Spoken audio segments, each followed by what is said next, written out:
സിംഹക്കുട്ടികൾ ഇരകിട്ടാതെ വിശന്നു വലഞ്ഞേക്കാം.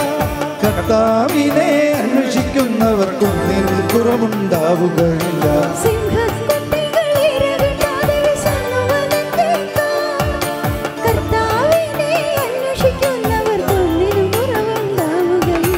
കർത്താവിന്റെ വിശുദ്ധരെ അവിടുത്തെ ഭയപ്പെടുവിൻ.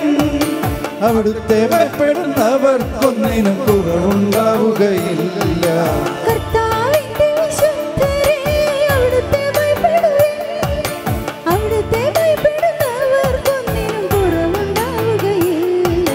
സിംഹക്കുട്ടികൾ ഇരകിട്ടാതെ വിശന്നു വലഞ്ഞേക്കാം. കർത്താവിനെ അന്വേഷിക്കുന്നവർക്കൊന്നിനും കുറവുണ്ടാവുകയില്ല.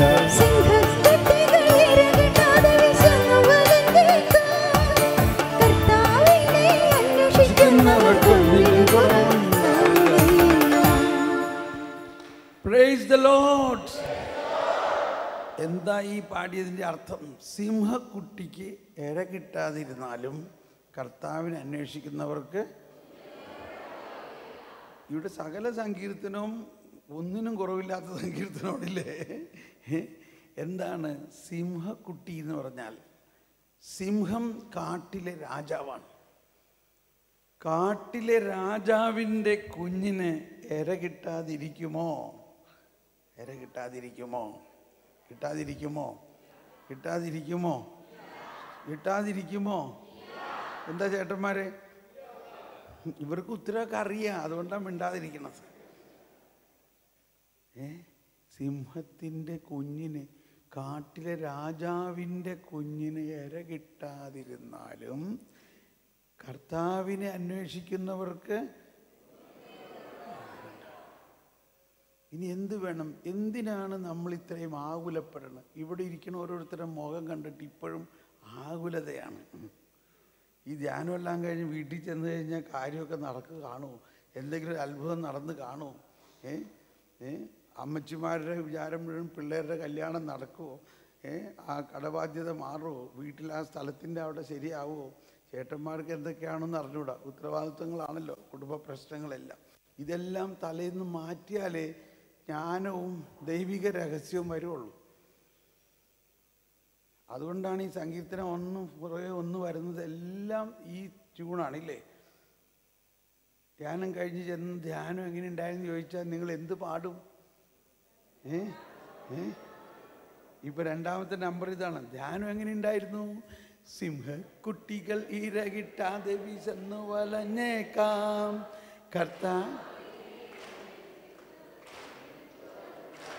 എല്ലാവരും ഒന്ന് പാടിയേ. നിങ്ങൾ പാടിയേ. ഈ പാട്ടുകാരുടെ പണി പാട്ട് പാടുക എന്നുള്ളതാണില്ലേ? നമ്മളിങ്ങനെ കേട്ടിരിക്കണം. അങ്ങനെ കേട്ടിരിക്കണവരല്ല നമ്മളാകേണ്ടി. സങ്കീർത്തനങ്ങൾ പഠിക്കണം. ഇന്നും കൂടി ടൈമാണ്. നാളത്തെ ഷെയറിംഗ് എന്ന് പറഞ്ഞാൽ നിങ്ങൾ ഇവിടെ കേട്ട സങ്കീർത്തനങ്ങളിൽ 2-3 വരിയെങ്കിലും ഇവിടെ വന്നൊന്ന് പാടണം. ഇപ്പോഴെങ്കിലും ഒന്ന് പാടാൻ പറ്റുകയാണെങ്കിൽ നല്ലതാണ്. ഇത് കഴിഞ്ഞിട്ട് കേട്ടോ. എന്താണെന്ന് പാടിയേ? നിങ്ങൾ പാടിയേ. സിംഹ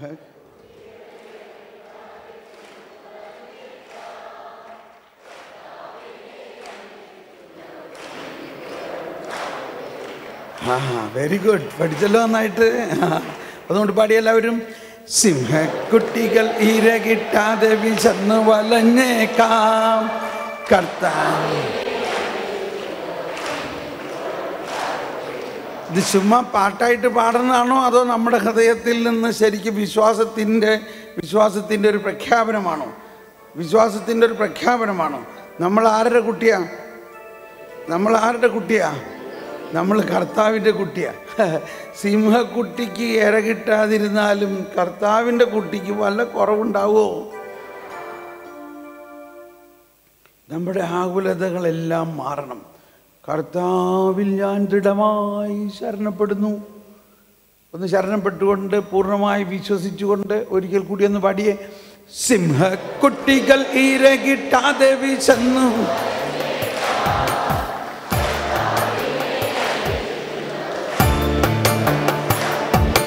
സിംഹക്കുട്ടികൾ ഇര കിട്ടാതെ വിശന്നു വലഞ്ഞേക്കാം. കർത്താവിനെ അന്വേഷിക്കുന്നവർക്കൊന്നിനും കുറവുണ്ടാവുകയില്ല. സിംഹക്കുട്ടികൾ ഇര കിട്ടാതെ വിശന്നു വലഞ്ഞേക്കാം.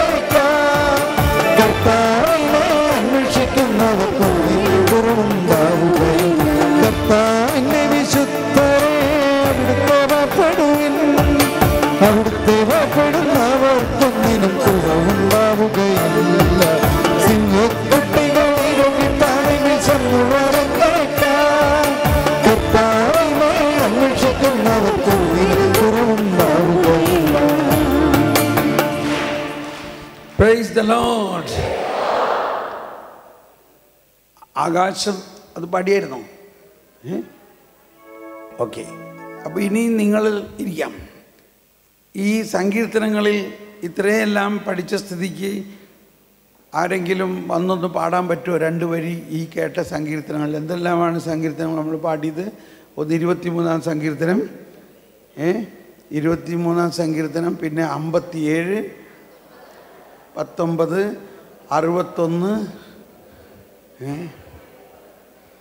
ഇപ്പോൾ 34. ഇതിൽ നിങ്ങളെ സ്പർശിച്ച ഒരു വരി ഒന്നിവിടെ ഒന്നും പാടാമോ? ഇവിടെ പാട്ടുകാരൊക്കെ ഇരിക്കുന്നുണ്ട്.